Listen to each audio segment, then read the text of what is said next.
Gledate gorenjska poročila na GIF TV.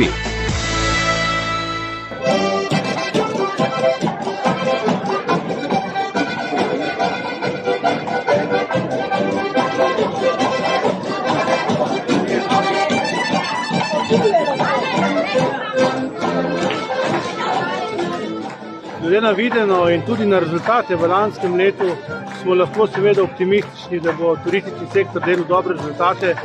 Veliko je odvisno od nas, veliko je odvisno od vsakega posameznika, nekaj pa tudi od globalne situacije, ampak jaz sem zaenkrat optimist za slovenski turizem.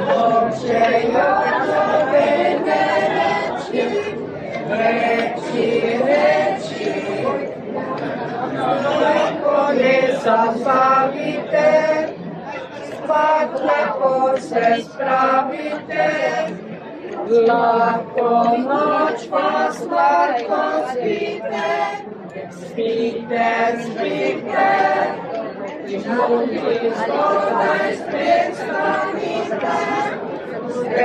stanite,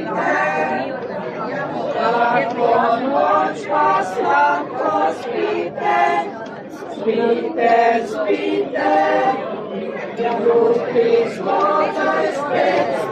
Nam lahko predstavite delo vašega društva in kako se imenuje vaše društvo? Kulturno-tehnično-turistično društvo Baška dediščina deluje v zgornjem delu Baške grape. Njeno poslanstvo pa je ohranjanje kulturne, tehnične, naravne, literarne, filmske dediščine in industrijske dediščine. In vse te zgodbe združujemo v našem programu od sebe dediščine. Skozi vse leto pa imamo tudi številne prireditve in tudi 2 pohoda. In koliko časa že deluje to vaše društvo? Ravno letos praznujemo 20. obletnico delovanja.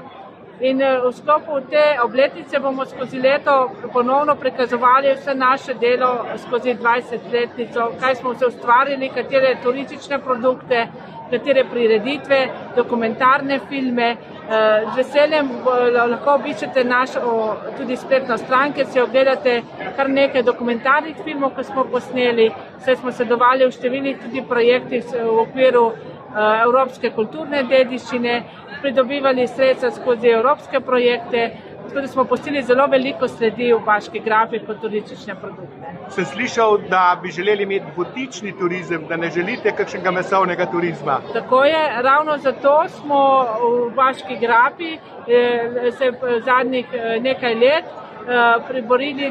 sodelovali, da smo se priborili naziv Gorniška vas Baška grapa in tako stopili v mednarodno mrežo gorniških vasi, kjer je prav s tem namenom, da se ohranja tisto avtentičnost teh krajev, identitete teh krajev in usmerjamo sami turizem in tako se izognemo nekemu množičnemu turizmu in tranzitu v naši Baški grapi. To uspešno prenašate tudi na mlade? Tako je, imamo zelo veliko delavnic. Tako na šoli sodelujemo z osnovno šolo Simona Kosa v Podbrdu, sosednjimi osnovnimi šolami, srednjimi. Velikokrat smo tudi neki komunikator oziroma pomagamo pri raznih šolskih nalogah, pri magistrskih nalogah. Mi smo zelo veseli, da se tudi z drugih koncev Slovenije tako dijaki kot študenti obrnejo na naše društvo. Vi imate v bistvu najmanjšo šolo v Sloveniji, ne? Tako je. Osnovno šolo, ne? Najmanjša osnovna šola v Sloveniji je 9-letka. Osnovna šola Simona Kosa v Podbrdu, ki jo vodi ravnateljica Polonca Kenda. Tako da tudi ta šola je vključena v razne aktivnosti in pa tudi organizira prireditve v Baški grapi.